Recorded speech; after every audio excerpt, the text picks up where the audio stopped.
Greetings from the University of Georgia's J.W. Fanning Institute for Leadership Development. My name is Brendan Leahy, and like you, I've been adjusting to this new normal, working while sheltering in place. While this has been challenging, it has not deterred us at the Fanning Institute from thinking about and working on leadership and leadership development. In fact, one of the central questions we've been pondering at this time is, how are community leaders responding to the challenges brought about by the current global pandemic? Today, we're going to consider this very important question through the lens of the Emergenetics profile. According to Emergenetics International, this particular profile represents the merging of two ideas: our behavior emerging from our life experiences and our genetic traits. Developed through years of psychometric research, Emergenetics accurately measures three behavioral attributes: expressiveness, assertiveness, and flexibility. In addition, this instrument explores four thinking attributes: analytical, structural, social, and conceptual. When combined, these 7 attributes provide a profile that offers invaluable insights for leaders to consider as they reflect upon their own personal thinking and behavioral preferences. First, let's explore the 4 thinking attributes. People who are known for analytical thinking have a preference for facts, figures, data, and budgets, and they love a good spreadsheet. They're known for being clear thinkers, logical problem solvers, they are data-driven, rational, and they learn through mental analysis.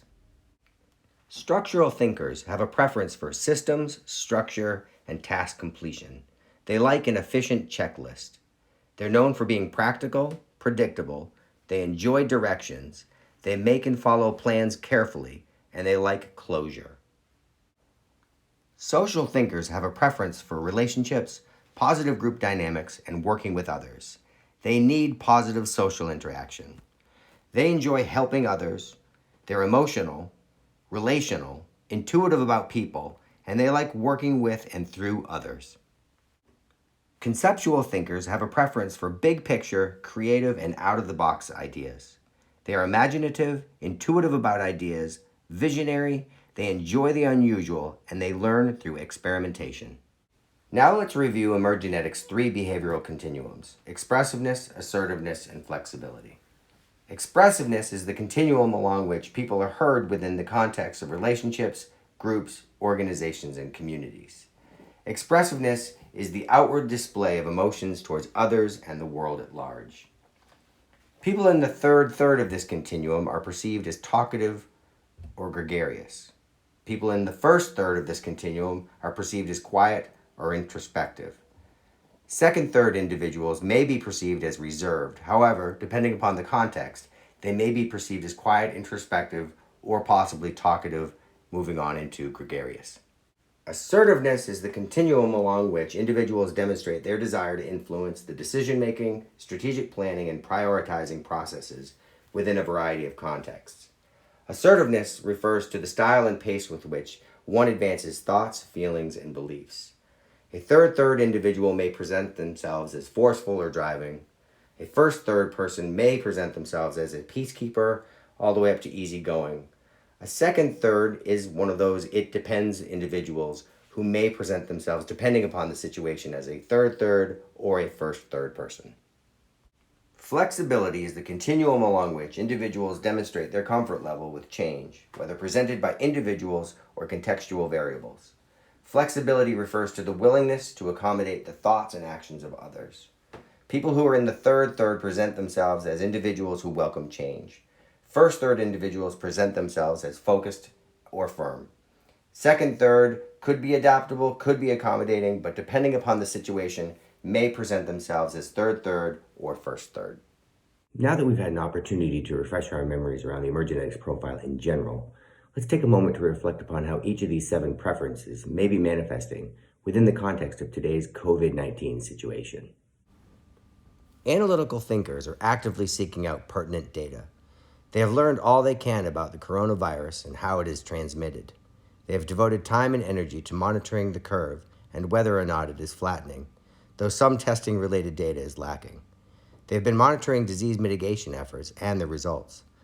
They are well versed in all civic rules, laws, regulations, policies, and community ordinances. They are keenly aware of budgetary issues and trends, whether they are personal, organizational, or community related. They've made a sincere effort to decipher the maze of bureaucratic rules and stipulations associated with all government assistance relief programs. In short, analytical thinkers know what is going on, and they are a reliable source of good information. Structural thinkers are busy developing systems in an effort to provide order to the world around them. They are actively scheduling a new normal. They have developed a system for working from home or working in an altered environment. They think about how to best make sure that their children's schoolwork gets completed. They have figured out how to conduct community service and provide assistance to those around them. They hold themselves and others accountable through closely monitoring tasks and task completion. They have thought about how to effectively communicate with others within the context of today's limitations. They have developed systems through which critical functions such as domestic chores, professional work, and shopping get done efficiently. While others talk about work-life balance, they get it done. Structural thinkers are quickly learning how to function within this dynamic new reality. They are the ones to turn to for new processes, systems, and assurances that things will continue to get done. Social thinkers are putting much time and energy into staying connected with others, difficult though this may be in a time of mandated isolation. They have been developing alternatives for socializing with others. They feel a deep desire for serving others in this time of serious need.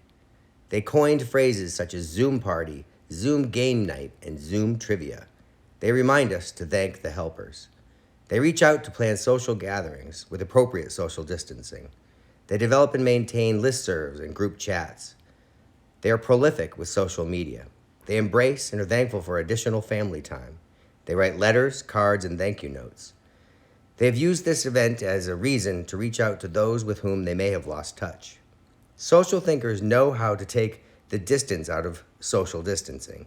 They keep us in touch, and they are the glue that binds us together as a society during these difficult times. Conceptual thinkers are focusing on seeing the big picture around the pandemic. They recognize broad forces that help and hinder our society's responses to the current situation. They anticipate and inspire trends. They see future opportunities and potential problems that others may miss. They are constantly seeking alternative solutions. They are comfortable adapting to changes, be they big or small. They take extra time as an opportunity for continuous learning. Time at home for them also represents an opportunity to pursue numerous creative endeavors, such as music, art, and writing. Most importantly, these individuals have been thinking about possibilities for the future, after the pandemic. Conceptual thinkers will lead the way as we manage and effectively respond to change. Their perspective and insights will prove to be invaluable as we consider what is possible moving forward. Behavior varies broadly along the expressiveness continuum. This is not changed within the context of Zoom meetings or within any other online platform. On one end, we have those who speak up freely in an effort to be heard, while others may remain relatively quiet within these new digital formats. Because of these dynamics, leaders need to consider some pertinent questions.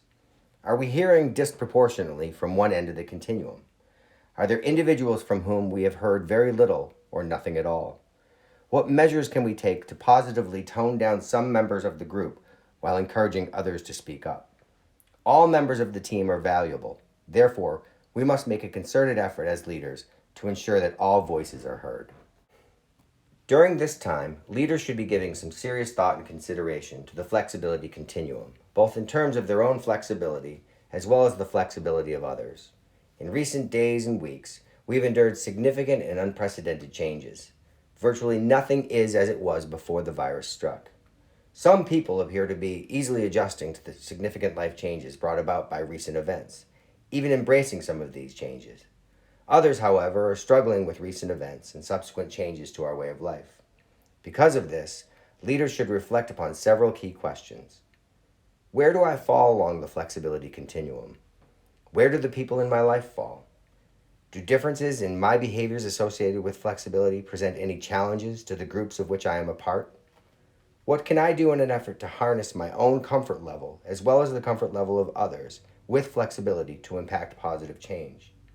As a first third in this area, what strategies can I employ to help me and others like me to positively adapt to change? Leaders must recognize that everyone responds differently to the challenges caused by a global pandemic. Behaviors look very different along the assertiveness continuum as well. On one end, we may encounter individuals who will jump into this new normal without hesitation, driving change, adaptations, new systems or approaches, and challenging processes. On the other end, we may encounter individuals who are more likely to go along with change, adaptations, and new approaches out of a desire to keep the peace. Problems may arise if leaders are not keenly aware of group dynamics as they pertain to the assertiveness continuum. Is the group, organization, or community being steered by a select few who may or may not have the best solutions? What if the best ideas and insights are within the first third of this continuum? Are we pursuing objectives not because they represent the best solutions, but because they are being presented by people who are in the third third for assertiveness? How do we as leaders ensure that dynamics around assertiveness do not hinder fair and democratic processes? Why should community leaders reflect upon thinking and behavioral preferences at this time? Leaders must demonstrate self-mastery, meaning that they have a deep understanding of their interests, talents, and gifts. Conversely, leaders must recognize their limitations and areas for growth and development. Blind spots in these areas are particularly devastating. Leaders are more effective when they understand the thinking and behavioral preferences of those around them. With this knowledge, leaders may adapt their approach in an effort to provide for others what they need on a case-by-case basis. This understanding of self and others is central to a leader's ability to assemble a high-performing team, capable and well-suited to meeting the demands of a particular situation, such as the one we face now. If we are to effectively move beyond this global pandemic, we need leaders who possess the correct information, know how to get things done, demonstrate compassion for others, and inspire us with a vision for what is possible moving forward. Thanks for watching. We hope you found this video to be useful. On behalf of everyone at the Fanning Institute, stay safe, and we look forward to seeing you in the near future.